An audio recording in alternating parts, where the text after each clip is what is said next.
GamingBolt presents 15 amazing Red Dead facts you probably didn't know.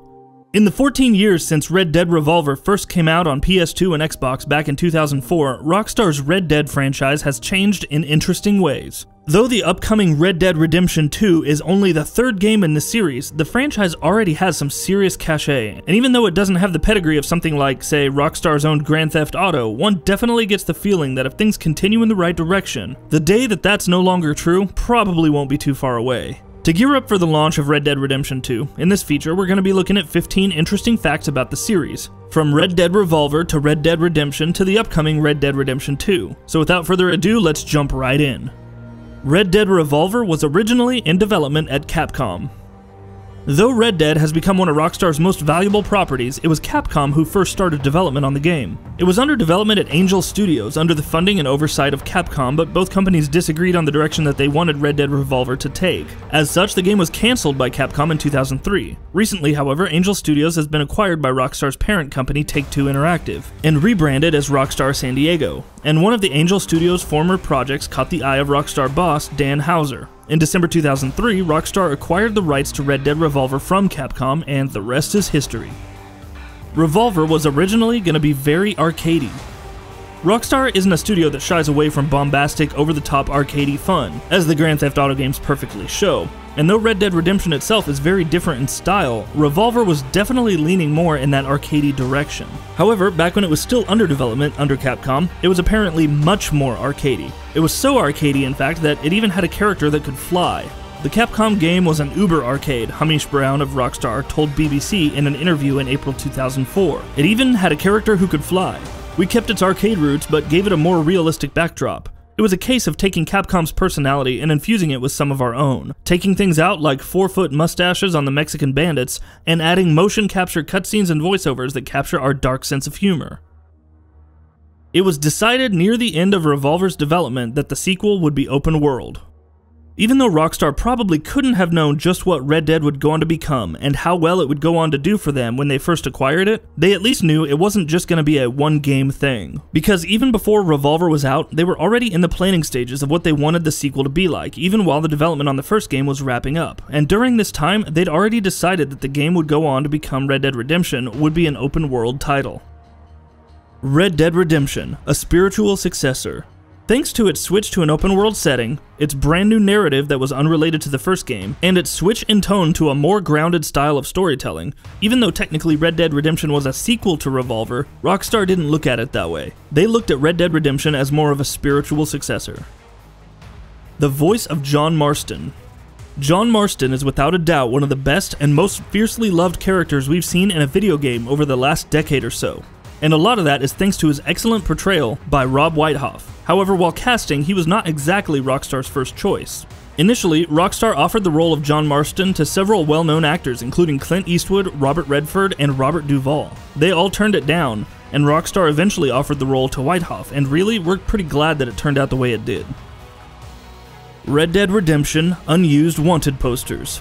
Seeing wanted posters plastered on walls and structures all across the wild, untamed west of Red Dead Redemption is by no means an uncommon occurrence. After all, it is a game about outlaws and bandits. But apparently, there are also plenty of wanted posters for John Marston and the character Abram Reyes that were never used in the game, which Rockstar probably placed in the game's map at some point but eventually removed. Red Dead Redemption in South Korea. Localization isn't something we've often given a lot of thought to, but every so often, some games, even the huge ones, don't get localized in some pretty major markets. Case in point, Red Dead Redemption, which never got dubbing and translation work down for South Korean markets. However, it did come with a guide, which contained translations from the game for players to read while playing. Red Dead Redemption, the Elegant Suit. For all the completionists out there, the Elegant Suit in Red Dead Redemption is something you're probably familiar with, as one of the 9 suits that you need to have if you want to 100% complete the game. That and the fact that John Marston just looks so darn dapper while wearing it make it a pretty cool outfit. Originally though, Rockstar intended for it to come without the hat. We're glad they changed their minds because that hat makes the outfit 10 times cooler. Red Dead Redemption, the Duster Coat outfit. This is another outfit completionists are probably familiar with. The Duster Coat, which was literally just a coat that Marston wore over his outfit, was acquired by reaching the Peacemaker honor rank. As it turns out, it was part of the game since pretty much the beginning of its development. In the teaser released for the game in 2005, which was the year Red Dead Redemption started development, Rockstar actually even included the Duster Code outfit. The youngest and oldest Rockstar playable characters in Red Dead Redemption.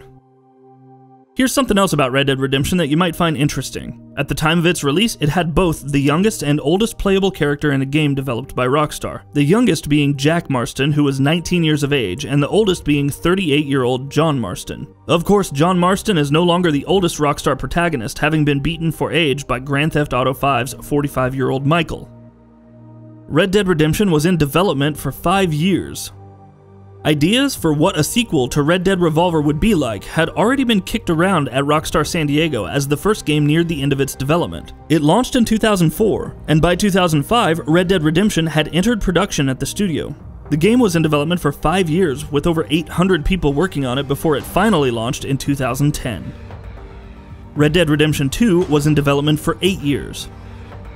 Rockstar is known to be a studio that likes taking its time with the games it works on. As we just mentioned, Red Dead Redemption, which was in development for 5 years, was a prime example of that. But its sequel, the upcoming Red Dead Redemption 2, has taken things one step further. It began development in 2010, not long after Red Dead Redemption was released. And after nearly 8 years in development, and some heartbreaking delays, it's finally almost here.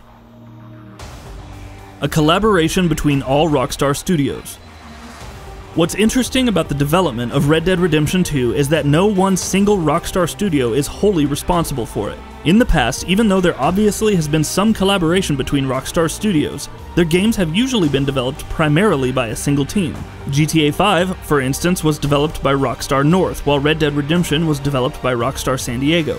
However, Red Dead Redemption 2 is a collaborative effort by all Rockstar Studios. That's 9 studios across 5 countries: England, Scotland, United States, India, and Canada. The developers of the games, as such, are not Rockstar North or Rockstar San Diego or Rockstar Leeds, but Rockstar Studios, a first for Rockstar.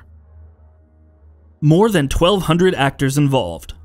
During the development of Red Dead Redemption 2, Rockstar employed over 1,200 actors for motion capture and voice recording purposes. Of these 1,200, over 700 recorded lines for the game, which, as it turns out, was necessary because each NPC in the game supposedly has their own mood and personality, and a ton of dialogue as well. In fact, every NPC in the game supposedly has over 80 pages of dialogue. 500,000 lines of dialogue.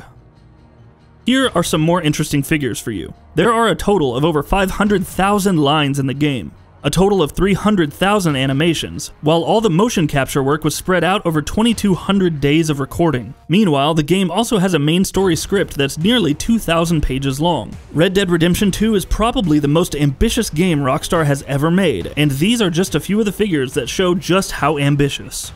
And that wraps it up. If you like what we're doing, please consider subscribing to our channel. We upload new videos daily. Also, don't forget to switch on the bell notification icon, that way you don't miss out on any of our videos.